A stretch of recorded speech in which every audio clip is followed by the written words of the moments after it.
birdies, and welcome back to my channel. My name is Robin, and this is Robin's Reading Nest. Before we dive into today's review, I want to take the time to sincerely thank you for helping me reach 100 subscribers. If you saw my live update video, you know that I talked about me uploading consistently so that I could increase my subscriber count. I'm still grieving over the loss of my dad, and I don't know why I thought I was going to be able to, upload my reviews every week like clockwork. Shorts, of course, are easier because I can keep them under a minute and without much editing. As it is with grief and loss, I have to learn to be gentle and forgiving with and to myself. I have to remember that it's okay to not be okay, and that sometimes my plans may be pushed to the wayside. Now that I have reached my first goal, it's time to prepare for my second one. So once again, I would like to thank y'all and to ask that y'all continue to rock with me. Continuing the school theme of my reviews, today's book is Joelle Wellington's Their Vicious Games.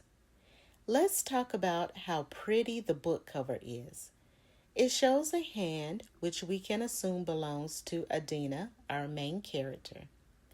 She's holding a perfume bottle wrapped in a diamond necklace. Inside of the bottle are screaming faces of girls. This picture plays a significant part of the story. So let's get into our summary. You must work twice as hard to get half as much. Adina Walker has known this the entire time she's been on scholarship at the prestigious Edgewater Academy, a school for the rich and mostly white upper class of New England. It's why she works so hard to be perfect and above reproach. No matter what, she must force beneath the surface. Even one slip can cost you everything. And it does. One fight, one moment of lost control leaves Adina blacklisted from her top choice Ivy League college and any other. Her only chance to regain the future she's sacrificed everything for is the finish, a high-stakes contest sponsored by Edgewater's founding family, in which 12 young, ambitious women with exceptional promise are selected to compete in 3 mysterious events: the ride, the raid, and the royale. The winner will be granted entry into the fold of the Remington family, whose wealth and power can open any door. But when she arrives at the finish, Adina quickly gets the feeling that something isn't quite right with both the Remingtons and her competition. And soon it becomes clear that this larger-than-life prize can only come at an even greater cost, because the finish's stakes aren't just make or break, they're life and death. Adina knows the deck is stacked against her. It always has been. So maybe the only way to survive their vicious games is for her to change the rules. Now let's meet our characters. If you're new to my channel, this is the part where I provide visual representations of the characters. These images are not what the author has provided, but my own interpretations based on the physical descriptions in the book and the stock photos that I found on Canva and the internet. First up is Adina Walker. She is one of only 3 Black students at Edgewater. Her parents are faculty at the school, and she feels like her suburban life is too boring and it makes her feel suffocated.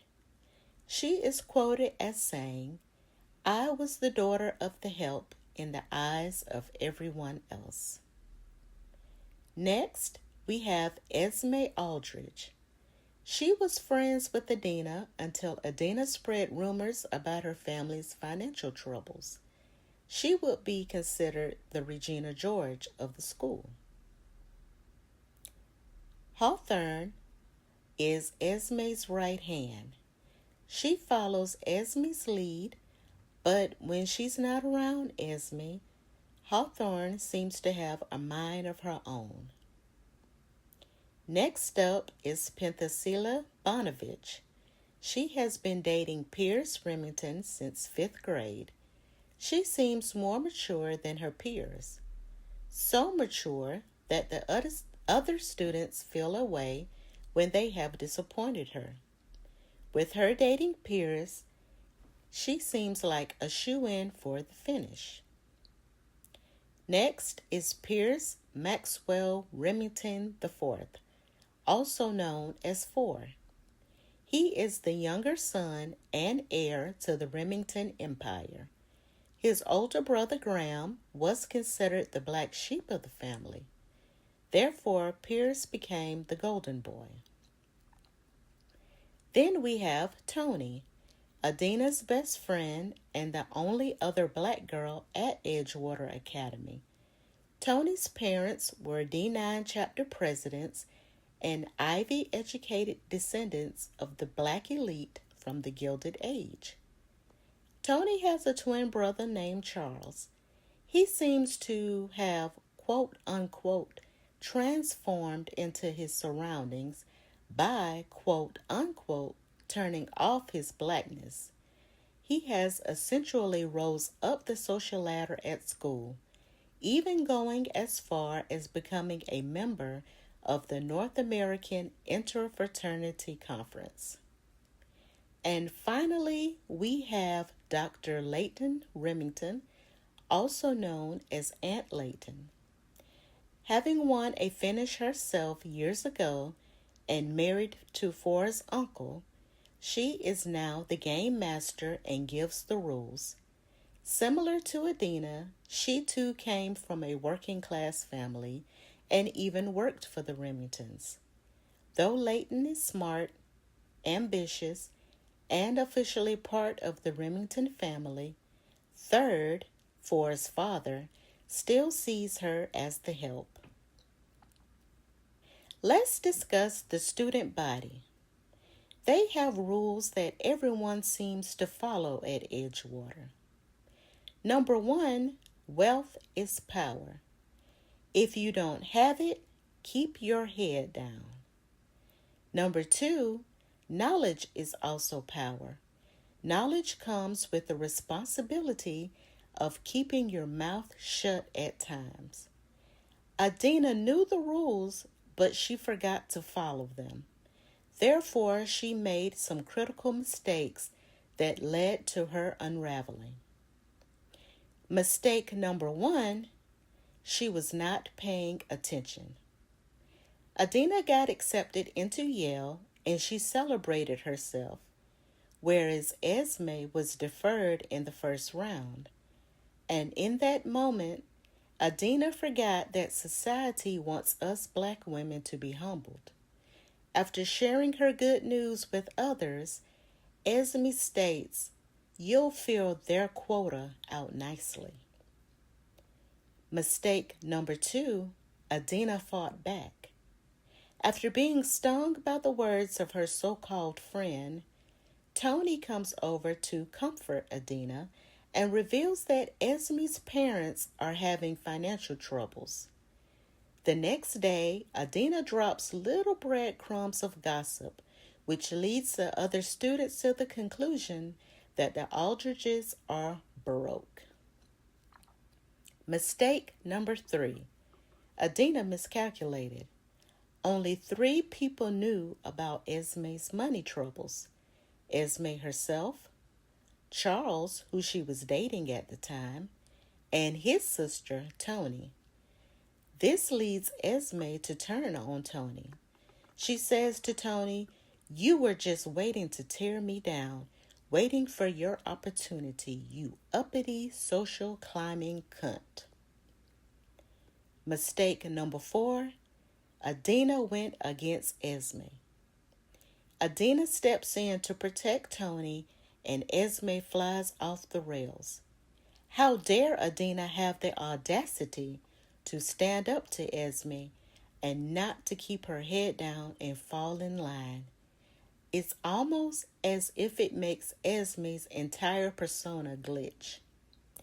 A fight then ensues, which results in Adina losing her acceptance to Yale.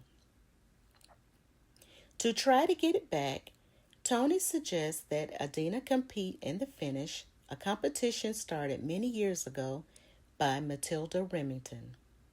12 girls from prominent families are brought in to compete for a spot in the family and whatever their heart's desires, whether it be wealth, influence, or in Adina's case, admission.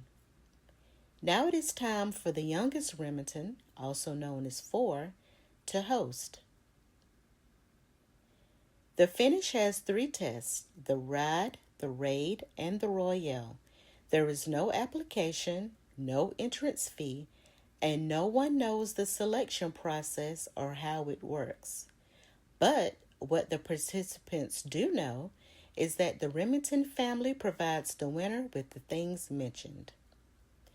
Edgewater was founded by the Remington men to prepare young men to conquer the world, and Matilda Remington founded the finish to do the same for young women. The more the girls competed, the more I sat on the edge of my seat. As each test concluded, I realized that I was holding my breath. Once I finished the book, I let out a deep breath and instantly looked for other books by Joelle Wellington, which is why I gave this book 4 stars. Even though Their Vicious Games is a YA novel, there are a few scenes that would be considered mature.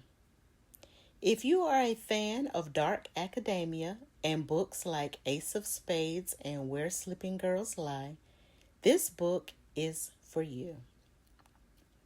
Have you read Their Vicious Games by Joelle Wellington?